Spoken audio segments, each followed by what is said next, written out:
So when we look at Genesis 2 and 3, we see relationships, husband and wife, Adam and Eve. And it's a beautiful picture in Genesis 2 of Adam being incomplete. And so the Lord graciously says, I'm going to make you a helper suitable. Yeah. And so Eve comes into the picture. And then even the poetry here, bone of my bones, flesh of my flesh, becoming one flesh. It's a beautiful picture of a husband and wife. Mm-hmm. But then what happens with the curse? Right away in Genesis 3, to Eve, God said, here's part of the curse on the woman. Your desire will be for your husband. He will rule over you. And we go, whoa, that's awful language. How do we understand that today? Yeah. Sometimes the question is raised from this verse, is the complementarian idea, the idea of male headship and authority and female submission that we see in Ephesians 5 and that we see played out in God's design for his church, is that a result of the curse? Sometimes that's the question. Is that what's happened here? God curses the man and the woman, the husband and the wife, by saying, okay, now this is the way it's going to go for you. You're going to have to be under him and he's going to be cruel to you. That would misunderstand God's good design for how we relate to each other as equal but opposite parts that we talked about, this suitable helper, this equal but opposite one, which includes in it this picture of headship and submission. It would fail to understand it for a few reasons, but one that makes it quite clear is because Ephesians 5 would show us this is part of God's good design for husbands and wives because it reflects the way that the church relates to Christ. The Christ is pictured as our bridegroom. We, the church, are pictured as his bride, and he is our head, and just as he is our head and we submit to him, so husbands and wives relate to each other in a way that reflects the beauty of that. So this is the beauty of God's good design, is the way husbands and wives are designed to relate to each other. And what happens here then is the question. Right. What does that mean? That he will rule over you. Yeah. We get into some tricky stuff here. This language, your desire will be for your husband, is a good place to start as we pause to ask this question. That word, your desire will be for him. Sometimes in the Hebrew in the Old Testament, that word has sort of an intimate longing. It comes out in Song of Songs, a spouse longing for the other in a sexual sort of a way. So some could say, well, grammatically, linguistically, that could mean that she's going to long for him in this sort of sexual sort of way, but he's going to rule over her with a sort of cruelty. Here's the thing. There's another way that this word is used. And it actually comes in the very next chapter, in chapter 4, when God says to Cain, sin's crouching at your door. Its desire is to have you. And so sometimes the word means this sort of sexual longing. Sometimes the word is used as sort of a picture of an animal wanting to devour, which means sometimes the word means your desire is for, and sometimes the word means your desire is against. And different translations actually translate Genesis 3:16 in that way. So we were saying the NIV has your desire will be for your husband. And Matt, you were saying the ESV has your desire will be against your husband. Yep. And we would see that the both are possible, but the proximity of Genesis 3 and Genesis 4 using the same language would seem to indicate probably towards the against side. A negative. And that further... then this starts to transition to what's happened here in Genesis 3:16. It seems to be that God is saying his good design for men and women as they relate to each other in marriage has been tarnished by sin so that we won't receive it as a good design anymore. We'll misuse his good design.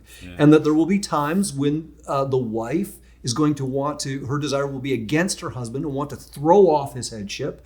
And there will be times where the husband is going to abuse his headship and use it in a ruling over sort of a way. And neither are God's good design. It's interesting in Genesis 2, God blesses Adam with Eve from his rib, right? Yeah. I saw a t-shirt the other day, and it's talking about what you're saying, that sometimes we react against what God has given us as if it's not a good thing. And the t-shirt said, a woman's t-shirt said, I did not come from your rib, you came from my uterus. Yeah. There's that reaction against Genesis 2 as if, no, I'm not here to be a support and a care for my husband. I'm my own being. So the question is, should women feel less than? Yeah. In some way. Well, what a great thing about that T-shirt is we just think about how we might be inclined to think if one came from another, then we're less than them. We're second. Right? We're second. That God actually in his wisdom designed it that both are true. Yeah.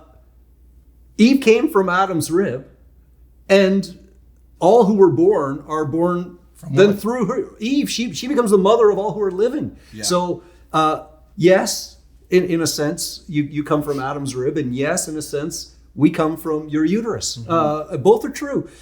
And that's something beautiful about God's design there too, I would say. Yeah, you may have heard a quote from Matthew Henry just about how God didn't bring woman from man, from his head to be above him or from his feet to be beneath him, but from his rib to be beside him, a helper. You really see that in creation, God has this beautiful creation set up for our good. He says that it is good. But then because of sin and the curse, the relationships become subverted to where man, who is brought from the dust, now becomes dust. His relationship has been flipped. Or a woman who is supposed to bring new life through childbearing now experiences great difficulty in childbearing. Woman who is to submit to her husband, and man who is to lead his wife. Now this relationship of help and mutual help is subverted in such a destructive way. And it's all a kicking against this idea of how God has uniquely created them to complement one another and be equals. That's right. Yeah, there's a harmony that God desires for us to find there, isn't there, in the way we relate. And it goes wrong as we just misunderstand that, as we abuse our place in it, or we sort of kick at God's design. Guys, for us, we think about how it so clearly goes wrong in our part as men when we misuse that responsibility of headship and leadership in a sort of way that says, I'm the head, I'm the boss here, and you're going to have to listen to me and follow me on this one. Instead of understanding that, again, that Ephesians 5 picture, we're to love our wives as Christ loved the church. He gave himself in love for the church. So we lead with a self-giving, self-sacrificing love. Servant leadership in its greatest example is in Jesus Christ. And that's then the calling of God on our lives for how we relate to our wives, which make it a lot easier for our wives to be able to say, oh, I'm with you, wouldn't it? Yeah. There's another real abuse, right? Like one is to, with like great power and force, try to like cause to submit. Yeah. And then the other is to essentially be like lackadaisical and not to lead, and to have the one who is trying to help unsure of what direction we're going in, right? I find that's, you may be more like, here's where we're going to that dangerous end. And I may be quite a bit different, where my wife could be waiting for years to hear from me where we're supposed to be going. Right. So just a failure to lead. To know that about ourselves is the so laziness that's in us. Yeah. Isn't that interesting? The other thing that's interesting too is don't misunderstand, it's not just women that would struggle with submission. It's men and women. Oh, yeah. But in this particular dynamic, there's the struggle. But if you think about Ephesians chapter 5, that whole section on husbands relating to wives actually begins with what I would assert is a hinge verse. And Paul saying, submit to one another. To the whole church, submit to one another out of reverence to Christ. Yeah. And guys, we have a hard time submitting to people in our lives, don't we? We have a hard time submitting to governmental authorities. We have a hard time submitting to our bosses in a workplace. Submission is hard because of the fall. Again, think of the root of the first sin. We didn't want to submit to God in the first place. We want to be our own God. Yep. It's part of our fallen human nature. And so we struggle with that, no matter who we are as a human, to submit to anybody. Hey guys, thanks for this good conversation today. from the book of Genesis 2 and 3 about sin. It's a hard conversation, but it's such a crucial conversation for our faith. Let me leave you, as we end our episode today, let me leave you with some words from the book of Romans, chapter 5. These are so important.